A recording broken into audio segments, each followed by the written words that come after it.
भयो। आज टिकाको दिन अब जुठो परे तापनि फुक्को टिका लगाएको छौँ। आमाको माइती मामा पनि आउनु भएको छ यहाँनिर।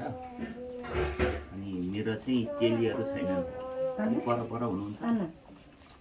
अनि सुक्खा टिका लगाउँदैछौँ, यहाँनिर बन्गुको मासु खाँदैछौँ, कुखुराको मासु खाँदैछौँ है मामा।